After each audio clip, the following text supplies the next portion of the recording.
Doctor साहब से सबसे पहले जान लेते हैं कि डाइजेस्टिव सिस्टम का हमारी बॉडी में क्या इंपॉर्टेंट रोल होता है और साथ ही साथ अगर इसका सिस्टम बिगड़ जाता है तब क्या होता है। देखिए, डाइजेस्टिव सिस्टम तो बहुत इम्पोर्टेंट सिस्टम है जिसको कि हम पाचन संस्थान कहते हैं आयुर्वेद में, और अक्सर हम कहते हैं अपने शो के माध्यम से आपको बताते हैं कि पेट से ही सभी रोग शुरू होते हैं, क्योंकि ये जो पाचन संस्थान है, जो डाइजेस्टिव सिस्टम है, जिसको कि हम मुंह से शुरू होता है जहाँ से हम खाना खाते हैं, उसके बाद हमारा ये पाइप है, फूड पाइप जिसको कहते हैं इसोफेगस, फिर हमारा पेट है, उसके बाद और एक हिस्सा आता है ड्यूडेनम, छोटी आंत, बड़ी आंत, पूरा जो ये पूरा मार्ग है, इसको पूरे को डाइजेस्टिव सिस्टम कहा जाता है।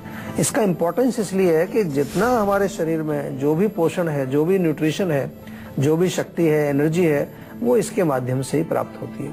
अगर ये सही है, अगर ये सही चलेगा, सही काम करेगा, तो हमारी हड्डियां, हमारी मांसपेशियां, हमारा खून, जो हमारे धातु हैं, जो हमारे शरीर की इम्यूनिटी पावर को जो बनाते हैं, जो हमारे शरीर में रोग प्रतिरोधक शक्ति पैदा करते हैं, वो मजबूत रहेगा।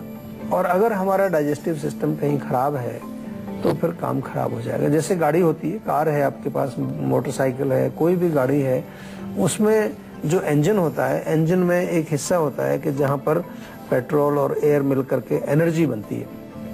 तो वो जो हिस्सा है वो वो खराब हो जाए, कार्बोरेटर उसको कहते हैं, उसमें कचरा आ जाए, उसमें गंदगी फंस जाए, तो पूरी जो है एनर्जी नहीं मिलेगी गाड़ी को। फिर आपने देखा होगा कई बारी कि आपकी गाड़ी जो है वो मिसिंग मारती है। मिसिंग मतलब उसमें पूरा पिकअप नहीं आता है। समझ में आया?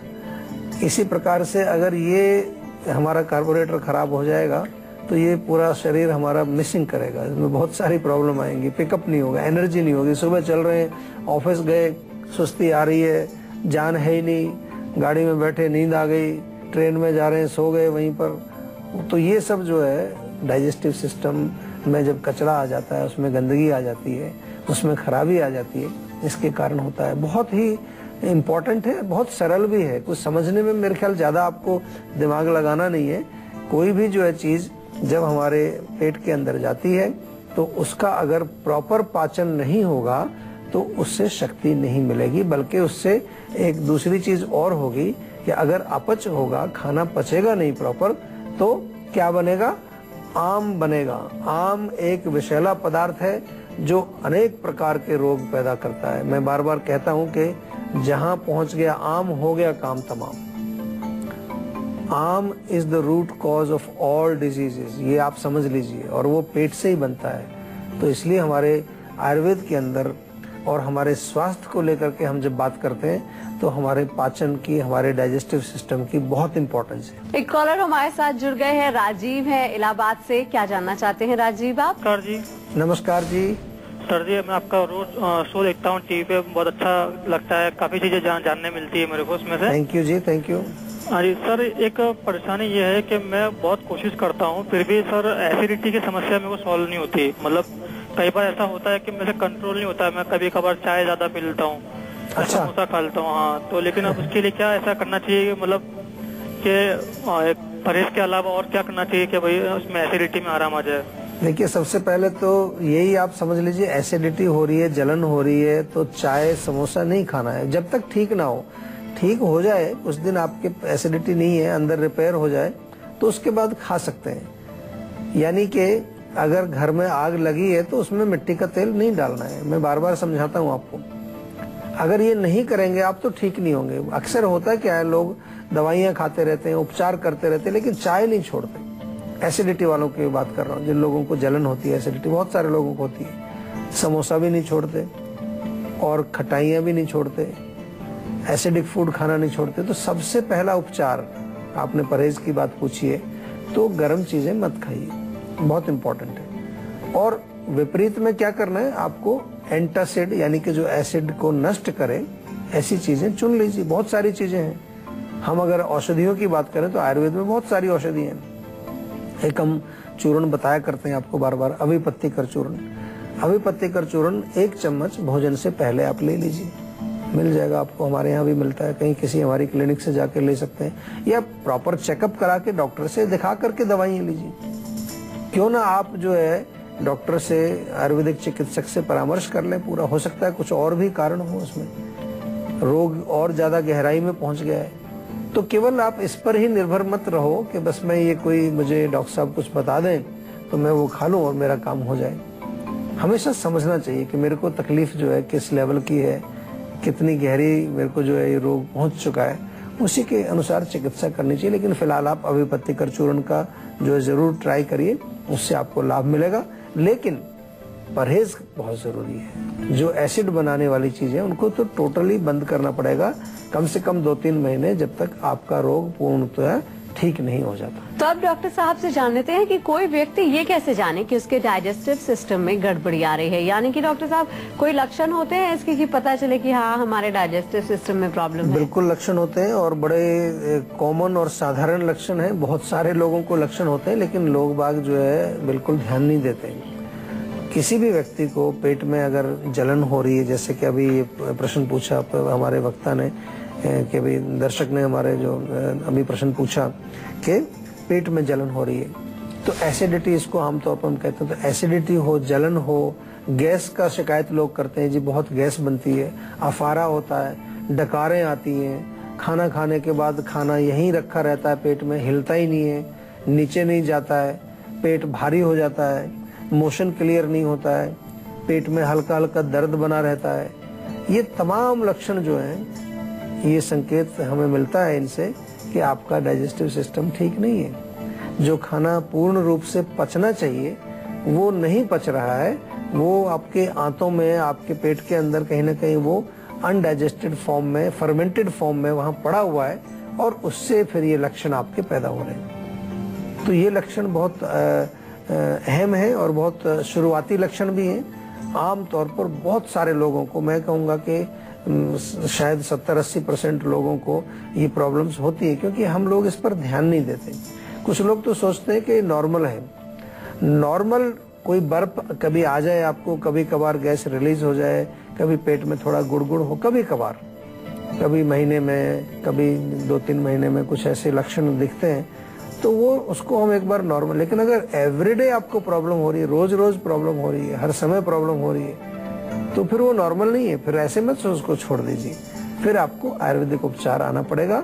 आपको तुरंत जीवा की किसी भी क्लिनिक में जाकर के, अपने शहर में जाके जहाँ पर भी रहते हैं, जीवा की क्लिनिक अगर वहाँ है, डॉक्टर से तुरंत मिलिए। क्योंकि पेट के रोगों का आयुर्वेद में सबसे अच्छा उपचार है। कोई भी पेट की प्रॉब्लम हो, आपको किसी पैथी में जाने की जरूरत नहीं, सीधा आप आयुर्वेद में आइए। आयुर्वेद में सैकड़ों औषधियां हैं जो हमारे डाइजेस्टिव सिस्टम को ठीक रखती है। तो चलिए अब डॉक्टर साहब से जान लेते हैं कि डाइजेस्टिव सिस्टम में गड़बड़ी से सेहत पर क्या असर पड़ता है, और डॉक्टर साहब कौन कौन सी बीमारियां इससे हमको हो सकती हैं? देखिए, बीमारियां बहुत सारी होती हैं। हाइपर एसिडिटी एक बीमारी आपने सुनी होगी, लोग कहते हैं, या फिर जो है पेट में अल्सर हो जाता है, छाले हो जाते हैं, गैस्ट्रिक अल्सर, पेट के अंदर सूजन हो जाए, गैस्ट्राइटिस जिसको बोलते हैं। जो पेट के बाद जो छोटा हिस्सा है ड्यूडेनम, वहाँ पर अल्सर हो जाए, ड्यूडेनल अल्सर, और या आपकी आंतों में जो है स्वेलिंग हो जाए, कोलाइटिस आपको हो जाए, कॉन्स्टिपेशन आपको हो जाए, या आपको फ्लैचुलेंस यानी कि गैस फॉर्मेशन होती है बहुत ज्यादा, या आंतों में अल्सर हो गए, अल्सरेटिव कोलाइटिस आपको हो गई है।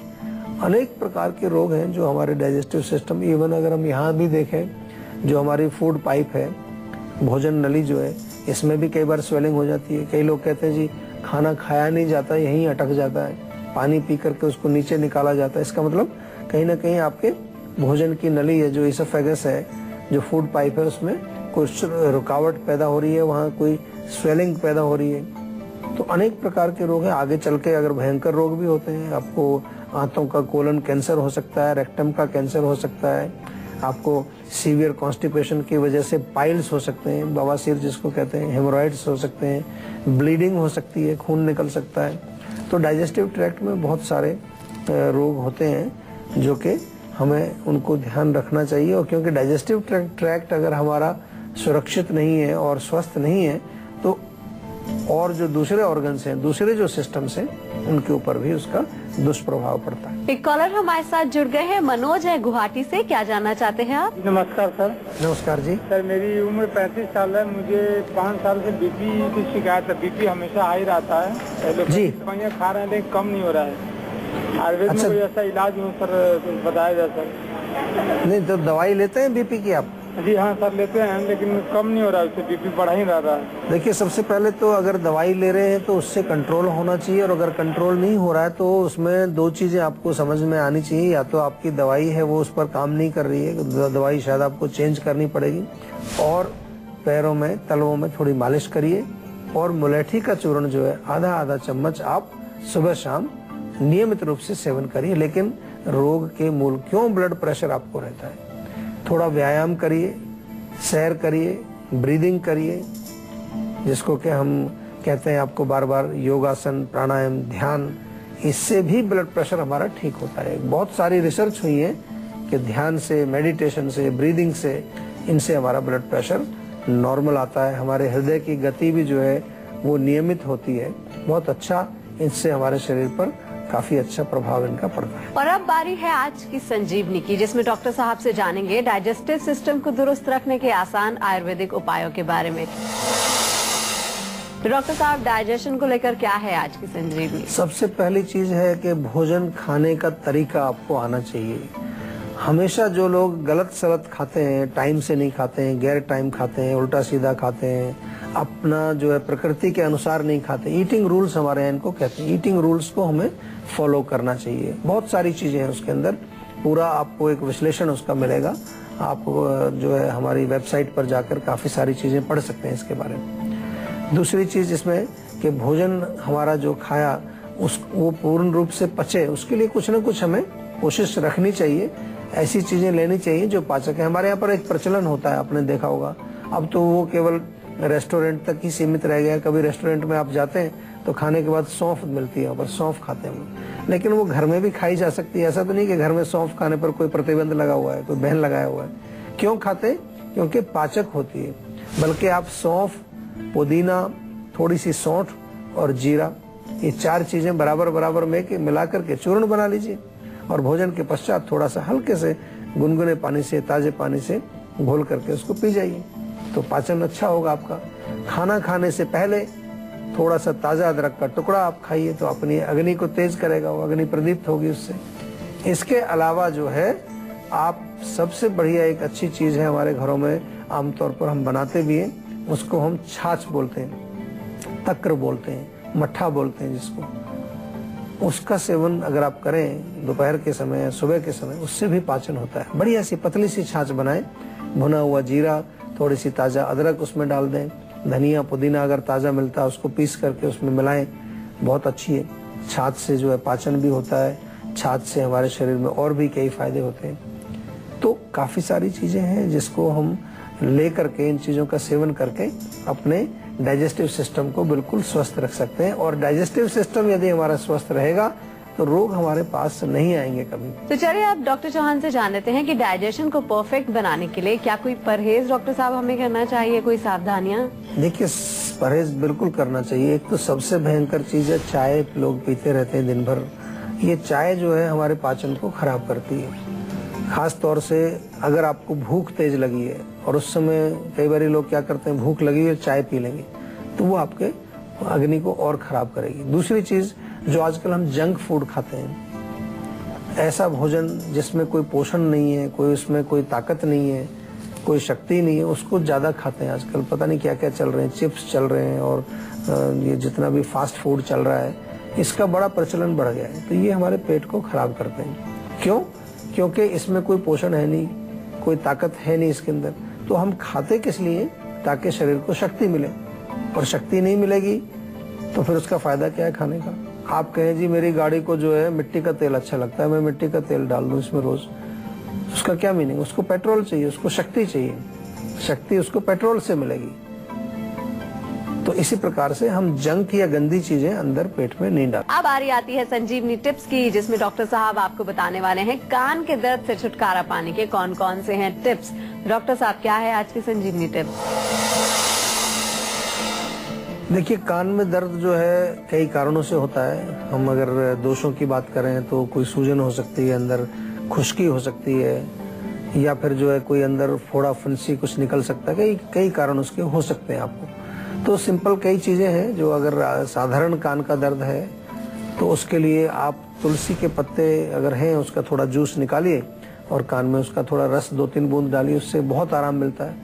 प्याज या लहसुन आपके घर में होता है, उसका रस भी निकाल करके आप डाल सकते हैं, उससे फर्क पड़ेगा। या लहसुन को सरसों के तेल में पका के आप रख लीजिए, तो वो जो तेल बन जाता है आपका, उस तेल से भी आप जो है कान में डालेंगे अगर वो तेल, तो उससे आपको काफ़ी रिलीफ मिलेगा। इसी प्रकार से जो है बकरी का दूध अगर मिल जाए आपको ताज़ा कहीं पर, बकरी का दूध, तो वो भी कान के दर्द को दूर करता है। और सिरका भी डालते हैं, सिरका जो घर में आमतौर पर मिल जाता है, सिरका अगर कान में डालें उससे भी आपको काफ़ी आराम कान के दर्द में मिलता है।